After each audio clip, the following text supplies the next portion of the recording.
Debashree madam বলেছে যে উত্তম কুমারই ছিল একমাত্র মহানায়ক, বাংলা ফিল্ম ইন্ডাস্ট্রির আর কেউ মহানায়ক না।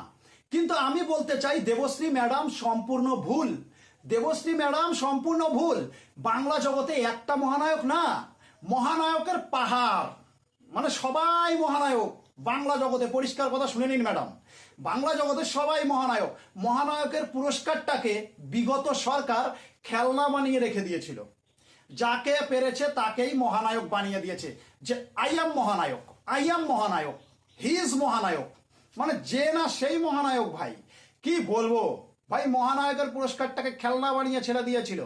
আরে ভাই ঠিক আছে, সবাই অভিনেতা, আমি বলছি না যে কেউ খারাপ। বাংলা জগতের সবাই খুব ভালো পারফরমেন্স দেয়, খুব ভালো অভিনেতা।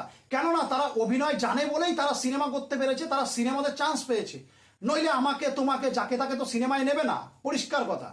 এই জন্যই আমি বলি বাংলা জগতের সবাই খুব ভালো নায়ক। বনি, হিরণ, অঙ্কুশ, সোহম সবাই ভালো নায়ক।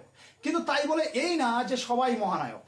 এটা মেনে নেওয়া যায় না ভাই, এটা মেনে নেওয়া যায় না। এমন ভাবে মহানায়কের পুরস্কার বিতরণ হচ্ছিল যে আমি তো ভেবেছিলাম আমিও যদি আজকে একটা ভিডিও বানাই ভাই, আমাকেও ধরে মহানায়কের পুরস্কার দিয়ে দেবে।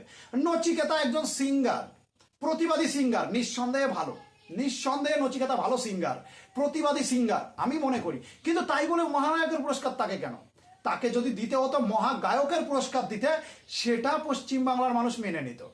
কিন্তু না, মহানায়কের পুরস্কার দিয়ে দিয়েছে নচিকেতাকে।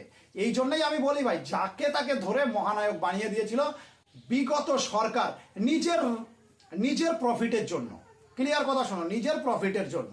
যেখানে ওপার বাংলা মানে বাংলাদেশের সুপারস্টার, বড় বড় সুপারস্টার যারা ছিল, Razzak sir, Alamgir sir, Bapparaj sir, সকলেই বলেছে যে মহানায়ক একজনই। এপার বাংলার ওপার বাংলা মিলিয়ে, মানে পশ্চিম বাংলার বাংলাদেশ মিলিয়ে মহানায়ক একজনই। বাংলাদেশের সুপারস্টাররা বলেছে সেটা হচ্ছে উত্তম কুমার, সেটা হচ্ছে উত্তম কুমার। রাজ্জাক স্যারের মতন মহান একজন নায়ক, বাপ্পারাজের মতন মহান নায়ক, আলমগীরের মতন মহান নায়ক, তারা বলেছে যে ভাই মহানায়ক একজন উত্তম কুমার, আদার্স কেউ না। আর সেই জায়গায় আমাদের বিগত সরকার যা ইচ্ছা তাই করেছে। এত বড় বড় নায়কগুলো যে এত ভালো কথা বলে গেছে, এদের কথার কোনো ভ্যালু নেই, এদের কথার কোনো ভ্যালু নেই। মমতা ব্যানার্জির কাছে কথা ছিল যে আমি দিচ্ছি সবাইকে, সবাই মহানায়ক। ভাই সবাই মহানায়ক হয়েছে, ভালো কথা। বাংলা জগতে যারাই মহানায়ক হয়েছে খুব ভালো কথা। এবার কথা হলো বাংলা জগৎটাকে উপরে তোলো। বাংলা জগতে উপরে তোলার দায়িত্ব শুধু জিৎ স্যার আর দেব স্যার নিয়ে রাখেনি, শুধু জিৎ স্যার আর দেব স্যার বাংলা জগৎকে ওপরে তোলার দায়িত্ব নিয়ে রাখেনি।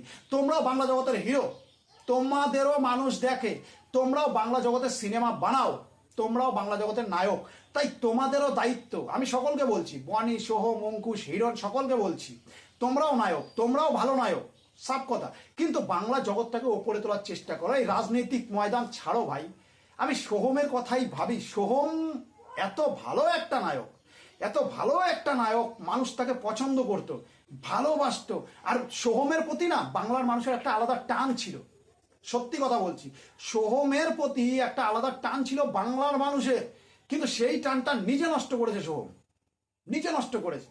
মানে কিচ্ছু বলার নেই ভাই। আমরা ছোটবেলার থেকে বড় হয়েছি, সোহমকে দেখেই তো বড় হয়েছি, সোহমকে দেখেই তো বড় হয়েছি। কিন্তু না, আমি মহানায়ক হয়েছি, আমার ওপরে কেউ নেই, আমি এখন বিখ্যাত নেতা হব, রাজনীতিবিদ হব।